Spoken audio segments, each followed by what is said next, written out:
அன்பு நேயர்களுக்கு கனிவான வணக்கம். எங்கள் கூட்டணியில் டிடிவி தினகரன் ஓபிஎஸ் இல்லை. மேலும் திட்டவட்டமாக கூறி வரும் எடப்பாடி பழனிசாமி. அதிர்ச்சியில் டிடிவி தினகரன், விரக்தியில் பிஜேபி. எடப்பாடி பழனிசாமி தனது 3வது கட்ட சுற்றுப்பயணத்தை கிருஷ்ணகிரியில் தொடர்ந்து நடத்தி வருகிறார். இந்த பிரச்சாரத்தின் பொழுது டிடிவி தினகரன், ஓபிஎஸ் அவர்களோடு கூட்டணி இல்லை, என்டிஏ கூட்டணியில் யார் இணைய வேண்டும், யார் இணையக்கூடாது என்பதை முடிவெடுக்க வேண்டிய இடத்தில் நான் மட்டுமே உள்ளேன். என்டிஏ கூட்டணிக்கு தமிழகத்தில் தலைமையேற்றுள்ளது அதிமுக. அந்த கட்சியின் பொதுச் செயலாளர் என்ற முறையில் என்டிஏ கூட்டணியில் யாரெல்லாம் வேண்டும் என முடிவு செய்யக்கூடிய இடத்தில் நான் தான் உள்ளேன்.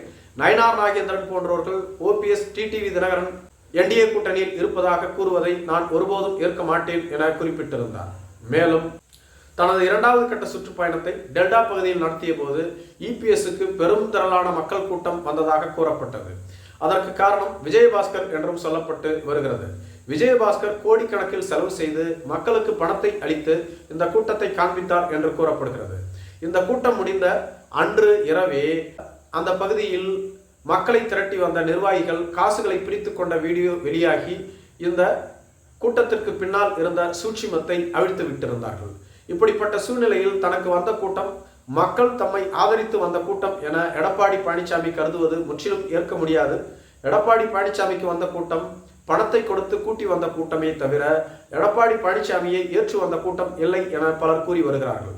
எனதான் இவர்கள் கூறினாலும் கூட எடப்பாடி பழனிசாமி தனது சுற்றுப்பயணத்தில் கண்ட கூட்டத்தை பார்த்து தமக்கு டெல்டா மற்றும் தென் தமிழகத்தில் மிகுந்த ஆதரவு உள்ளது, தென் தமிழகத்திலும் டெல்டாவிலும் மிகுந்த ஆதரவு நமக்கு இருக்கும் பொழுது எதற்காக ஓபிஎஸ், டிடிவி தினகரனை நாம் கூட்டணிக்குள் இணைக்க வேண்டும், அவர்கள் இல்லாமலேயே இந்த பகுதியில் வெற்றி பெற்று விடலாம் என அவர் கருதுவதாகவும், மேலும் நயினார் நாகேந்திரனும் அதே முக்குளத்தூர் சமுதாயத்தைச் சேர்ந்தவர் தான். திண்டுக்கல் சீனிவாசன், நத்தம் விஸ்வநாதன், ஆர்பி உதயகுமார், செல்லூர் ராஜு, விஜயபாஸ்கர் என எண்ணற்ற தலைவர்கள் அதே சமூகத்தைச் சேர்ந்தவர்கள் தான் உள்ளார்கள். இவர்கள் எல்லாம் இருக்கும் பொழுது இவர்களுக்கு வராத கூட்டம் ஓபிஎஸ்க்கும் டிடிவிக்கும் வந்துவிடுமா என்ன? இவர்கள் என்ன இந்த சமூகத்திற்காக குத்தகைக்கு விடப்பட்டவர்களா என்ன? அப்படி எதுவும் இல்லை. அனைவருக்கும் செல்வாக்கு உள்ளது. ஓபிஎஸ், டிடிவியால் மிகப்பெரிய மாற்றத்தை ஏற்படுத்திவிட முடியாது. நாம் அதிமுக என்ற இரட்டை இலை சின்னத்தால் மட்டுமே மிகப்பெரிய மாற்றத்தை ஏற்படுத்திவிட முடியும். எனவே இவர்கள் இல்லாமலேயே நாம் வெற்றி பெறலாம் என ஒரு சில நிர்வாகிகள் தொடர்ந்து எடப்பாடி பழனிசாமிக்கு கூறியதாகவும், இதனை கேட்டுக்கொண்டுதான் எடப்பாடி பழனிசாமி செல்லும் இடமெல்லாம் டிடிவி தினகரன், ஓபிஎஸ்ஐ எங்கள் கூட்டணியில் இணைக்க மாட்டோம் என்று கூறி வருவதாகவும் சொல்லப்படுகிறது.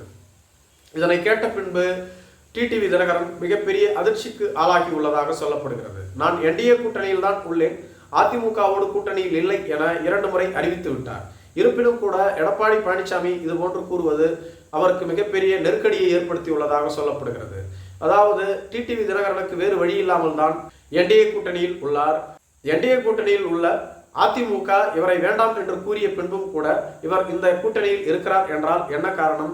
வேறு கட்சி யாரும் அவர்களை கூப்பிடவில்லை என்றுதானே அர்த்தம் என்பது போன்று சிலர் பேசி வருகிறார்கள். இதுதான் டிடிவி தினகரனுக்கு மிகப்பெரிய மன வருத்தத்தை ஏற்படுத்தியுள்ளதாகவும் சொல்லப்படுகிறது. இந்த மன வருத்தத்தை நயினார் நாகேந்திரனிடம் டிடிவி தினகரன் கொட்டி தீர்த்து விட்டதாகவும் சொல்லப்படுகிறது. நான் என்டிஏ கூட்டணியில் தான் உள்ளேன், அப்படி இருக்கும் பொழுது நான் என்டிஏ கூட்டணியில் இல்லை என எடப்பாடி பழனிசாமி எப்படி அறிவிக்க முடியும்? அவர் தொடர்ந்து இதுபோன்று பேசி வருகிறார். ஆனால் கூட்டணி கட்சியின் சார்பில் நீங்கள் இதுவரையிலும் எந்தவிதமான பதிலையும் அளிக்கவில்லை. இதே போன்று பேசி வந்தால் நாங்கள் மாற்று முடிவை எடுக்க வேண்டி வரும். ஏற்கனவே ஓபிஎஸ் இந்த கூட்டணியில் இருந்து வெளியேறிவிட்டார், அவரை இந்த கூட்டணிக்கு கொண்டு வர வேண்டும் என தொடர்ந்து நான் மட்டுமே கூறி வருகிறேன். நீங்கள் அது பற்றி சிறிதும் காதில் போட்டுக் கொள்ளவில்லை.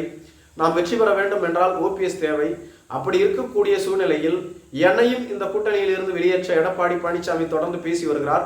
ஆனால் நீங்கள் பேசாமல் இருப்பதை என்னால் ஏற்றுக்கொள்ள முடியவில்லை என கூறிவிட்டதாக சொல்லப்படுகிறது. இது பற்றி நயினார் நாகேந்திரன் எடப்பாடி பழனிசாமியிடம் பேசிவிட்டதாகவும் சொல்லப்படுகிறது. கூட்டணி குறித்து எதையும் பேச வேண்டாம், நாம் வெற்றி பெற வேண்டும் என்றால் இவர்கள் அவசியம் என கூறிய பின்பும் கூட எடப்பாடி பழனிசாமி செல்லும் இடமெல்லாம் தொடர்ந்து இதுபோன்று பேசி வருவதாக சொல்லப்படுகிறது. ஏனென்றால் என்டிஏ கூட்டணி இவர்களை வெளியேற்றாது. நாம் தொடர்ந்து இதுபோன்று பேசி வந்தால் அவர்களாகவே இந்த கூட்டணியை விட்டு வெளியேறி விடுவார்கள்.